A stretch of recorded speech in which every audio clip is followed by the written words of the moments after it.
impact political change through democracy through the neighborhoods as well. I'll go back to this point with 58% of the families living in poverty in District 10. Here's what we've already begun to do to address this.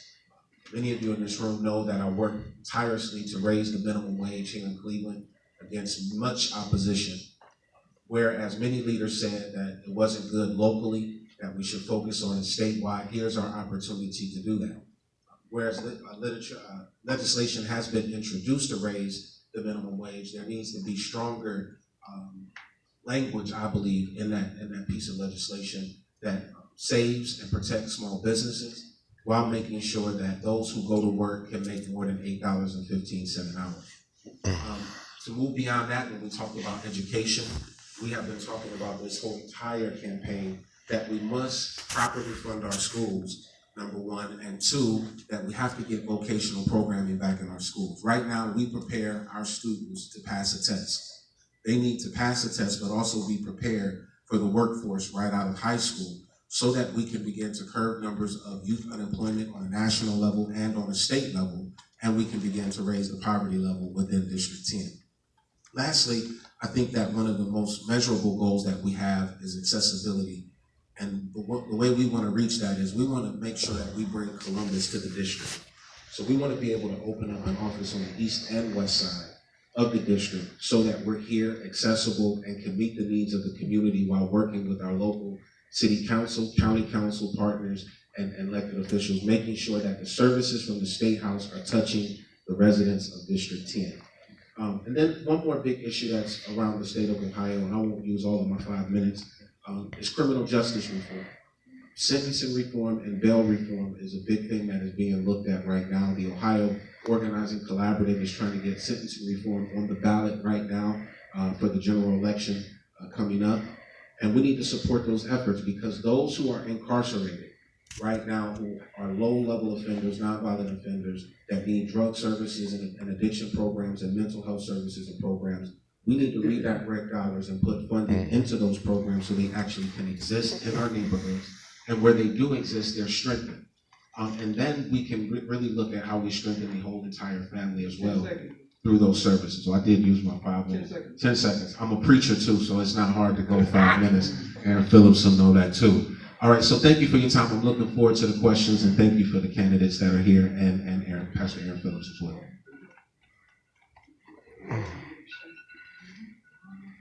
Good afternoon. Good afternoon. Bring this down a little bit, as you can tell. Listen, I'd like to thank all the sponsors for having this event. It's definitely a needed event. My name is Ronnie B. Jones, and I'm running for state representative in Ohio's 10th district. Kyle touched on, I'm glad you're reading my literature and went to my website. Nice. Yeah, thank you. He touched on many of those same issues that I've been advocating now for over 30 years. 43 years ago, I cast my first vote. I'm a Democrat, but I'm not a happy Democrat, and neither should you be. Just look at our communities. Look at our streets.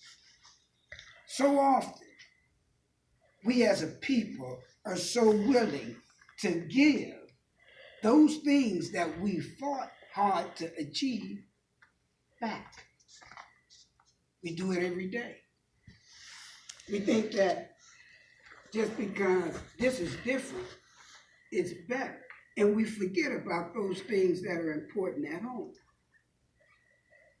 30 years ago, I ran as a candidate for the first time. 30 years ago is when I first mentioned lead and the poisoning that it was doing to our children. This was 30 years ago. It's documented. Just go back, just Google my name 30 years ago and you'll see it. Infant mortality. Brought this up 30 years ago. And guess what?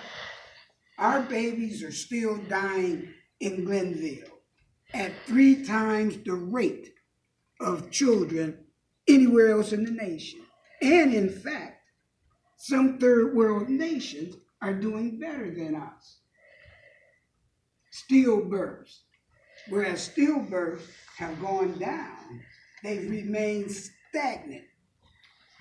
And this is a result of our community and our environment. Because when they allow an older home to deteriorate to the point where there's no way to repair it, those carcinogens, those leads, that asbestos floats in the air all around us, which is a direct resort in poor health of our seniors and our children. It is a direct result of why babies are born underweight. Now let's look at another side of this. Let's look at job opportunities in the 10th district. The 10th district has more jobs available than they have people to fill them. This is a fact. We are the economic juggernaut of the state of Ohio. We are the breadbasket. You take the 10th district out, then it's gone. So now we've got candidates whom are somewhat disingenuous because they'll tell you a story about how they got here. But during that same period on how they got here, Black folks were going uneducated and they were beginning to be incarcerated. There was a movement called Vietnam where a lot of young Black men died and were unable to pursue careers. So don't look at that fluff. Go back to what you know to be right. Now let's look at education. During that same period of time, let's say back in 73, our children weren't being educated. Why? Because we were fighting discrimination on a broad scale in a city, whereas a person on the west side was receiving new books and where a person on the east side was getting their old books.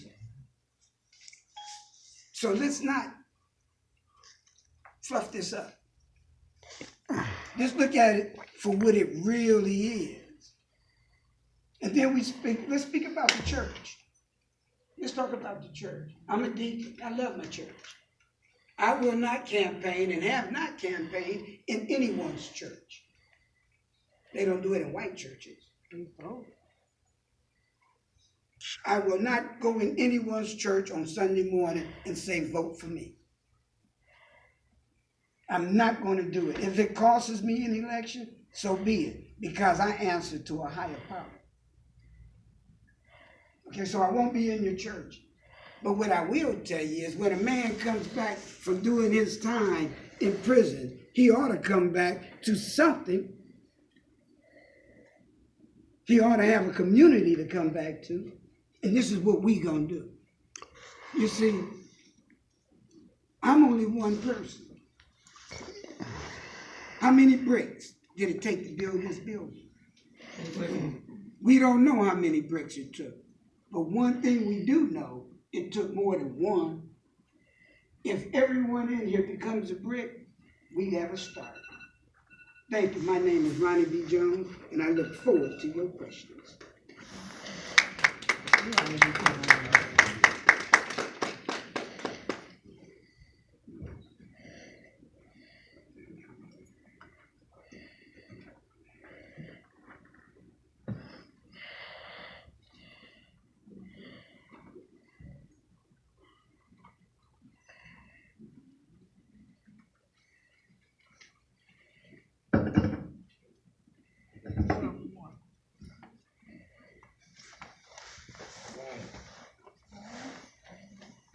Reverend Aaron Phillips, come down and tell us who you're representing and Mr. Biden. This is his fight. I'm not running for nothing. Right. Never. Good life. You running.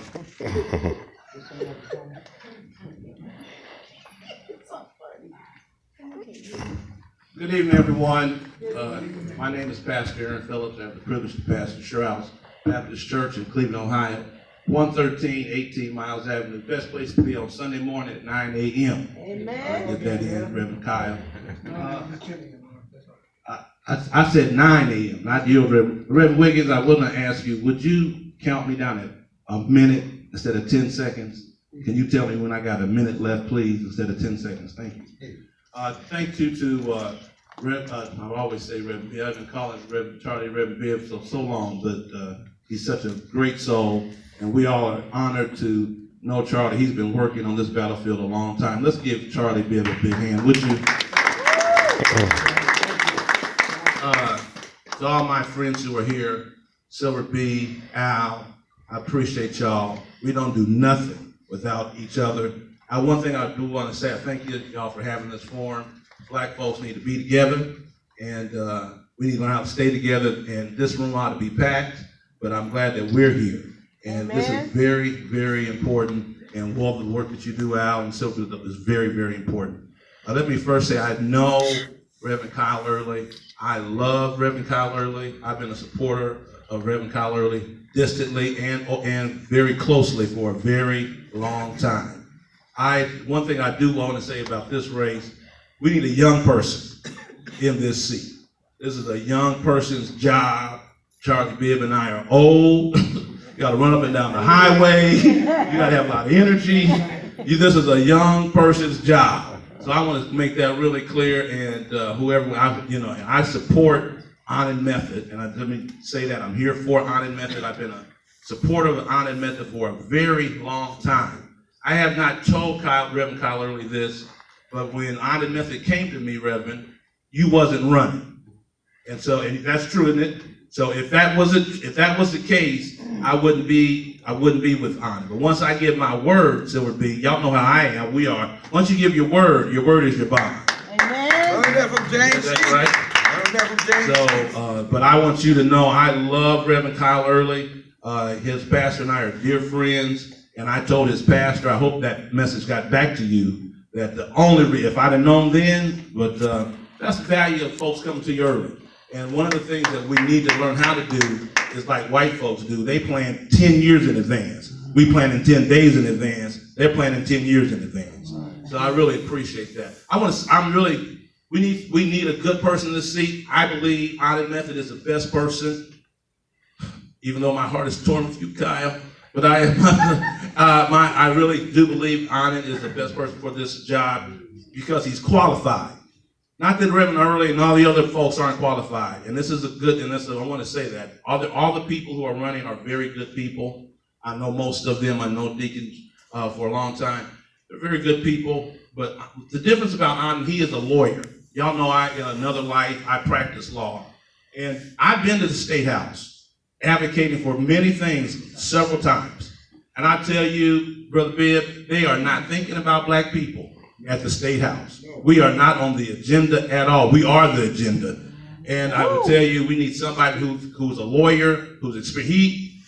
This is one of the most impressive things about Anand is he works as a lawyer for Jones Day. That's one of the largest law firms in the country. So he's actually taken a pay cut to take this job. I was impressed with that. 1 minute. Dang.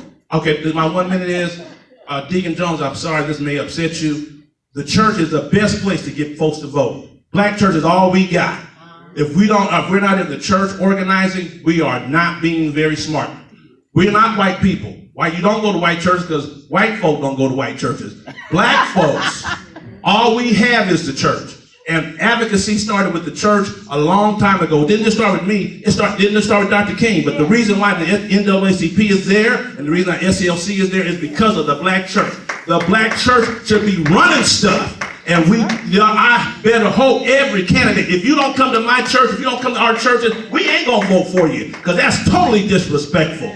That's why we have the Cleveland Clergy Coalition, which is an amalgamation of all the churches all across this county, because we know how important the church is. Yes. And I will always stand up for the church. And that's why it's hard for me to be with Anand, and my heart is with Reverend Kyle Early. He's a fantastic young man. God bless you.